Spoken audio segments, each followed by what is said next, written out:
દક્ષિણ ગુજરાતના ખેડૂતો માટે સારા સમાચાર છે। ચોમાસું ખેંચાતા સરકાર દ્વારા જે 8 કલાક વીજળી આપવામાં આવતી હતી તેમાં હવે વધારો કરાયો છે। હવે ખેડૂતોને 10 કલાક સુધી વીજળી આપવામાં આવશે।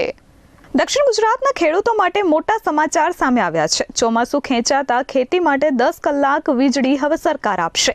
ખેડૂત અગ્રણી જયેશ પટેલની રજૂઆત બાદ રાજ્ય સરકારે આ મહત્વનો નિર્ણય લીધો છે। દક્ષિણ ગુજરાત સહિત રાજ્યભરમાં ચોમાસું ખેંચાતા ખેડૂતોમાં ચિંતાનું વાતાવરણ સર્જાયું છે। ડાંગર, શેરડી તેમજ બાગાયતી પાકોને પૂરતા પાણીના અભાવે નુકસાન થવાની ભીતિ વચ્ચે ખેડૂત અને સહકારી અગ્રણી જયેશભાઈ એન પટેલ દ્વારા રાજ્ય સરકાર સમક્ષ કરવામાં આવેલી રજૂઆતને પગલે સરકારે ખેડૂતોના હિતમાં મહત્વપૂર્ણ નિર્ણય લીધો છે।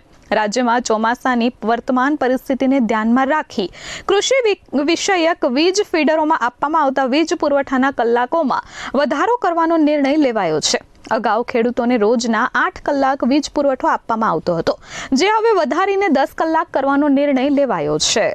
જયેશ દેલાર, ખેડૂત આગેવાન। આ વર્ષે વરસાદ ખેંચાયો છે, એને કારણે ખેડૂતો ચિંતાતુર છે।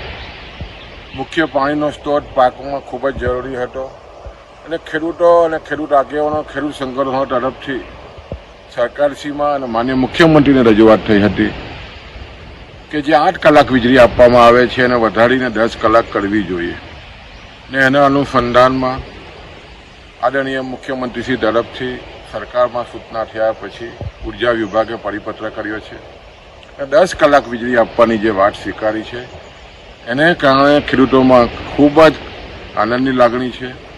આ વર્ષે જે રીતે વરસાદ ખેંચાયો છે, પાણીની ખૂબ જ જરૂરિયાત હોય, સૌરાષ્ટ્ર હોય, ઉત્તર ગુજરાત હોય, દક્ષિણ ગુજરાત હોય, તમામ ખેડૂતોને પાણીની જરૂરિયાત છે અને એમાં વીજળી 10 કલાક આપવાની સરકારે જે સ્વીકારી છે એને કારણે આવનારા દિવસોમાં પોતાનો પાક ખેડૂત બચાવી શકશે। એટલે સરકારશ્રીના નિર્ણયને અમે વધાવીએ છીએ।